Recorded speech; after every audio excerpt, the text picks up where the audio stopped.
அனைவருக்கும் வணக்கம். என் லைஃப்பில் இந்த மாதிரி ஒரு பெயின்ஃபுல்லான ஒரு சுச்சுவேஷனை நான் ஃபேஸ் பண்ணதே கிடையாது. மனசு முழுக்க வலி வலி மட்டும்தான். இந்த சுற்றுப்பயணத்தில் என்னென்ன மக்கள் பார்க்க வராங்க, அதுக்கு ஒரே ஒரு காரணம் தான், அவங்க என் மேலே வச்சிருக்கிற அன்பும் பாசம். அந்த அன்புக்கும் பாசத்துக்கும் நான் எப்பவும் கடமைப்பட்டிருக்கிறேன்.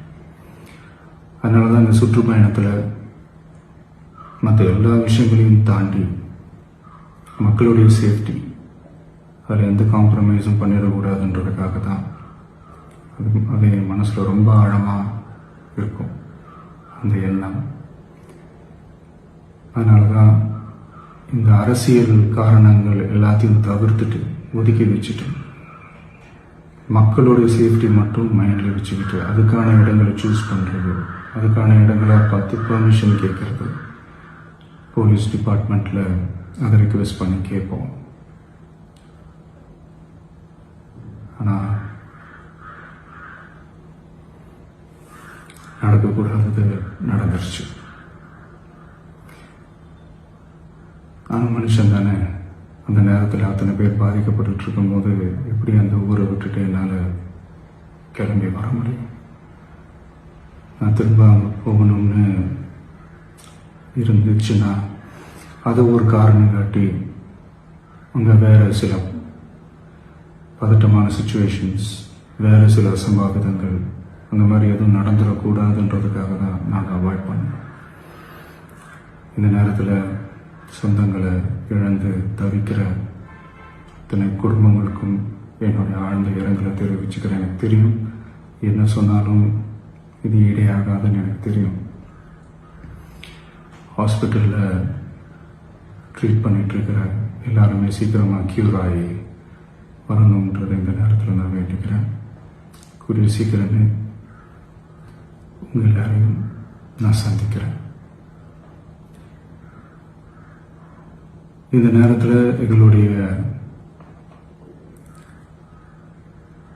வலிகளை, எங்களுடைய நிலைமையை புரிஞ்சுக்கிட்டு எங்களுக்காக பேசின அரசியல் கட்சிகளை சார்ந்த நண்பர்கள், தலைவர்கள் அனைவருக்கும் என்னுடைய நன்றியை தெரிவிச்சுக்கிறேன். கிட்டத்தட்ட ஒரு 5 மாவட்டத்துக்கு பிரச்சாரத்துக்கு போனோம். இந்த மாதிரி எதுவுமே நடக்கல. ஆனால் கரூரில் மட்டும் ஏன் எப்படி நடக்குது, எப்படி நடக்குது? மக்களுக்கு எல்லா உண்மையும் தெரியும். மக்கள் எல்லாத்தையும் பார்த்துக்கிட்டு இருக்கிறாங்க. கரூரை சேர்ந்த அந்த மக்கள் அந்த உண்மையெல்லாம் வெளியில் சொல்லும்போது எனக்கு கடவுளே நேரில் வந்து இறங்கி அந்த உண்மைகள்லாம் சொல்கிற மாதிரி எனக்கு தோணுச்சு. சீக்கிரமே எல்லா உண்மைகளும் வெளியில் வரும்.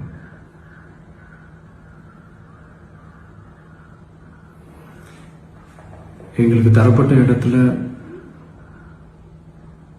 நாங்கள் போய் அந்த ஸ்பாட்டில் நின்று நாங்கள் பேசிட்டு வந்தோம். அதை தாண்டி எந்த தவறும் எங்கள் சைடில் நாங்கள் எதுவுமே செய்யலை.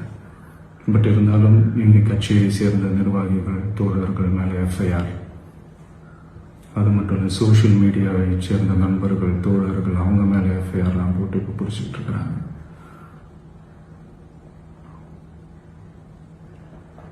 CM sir,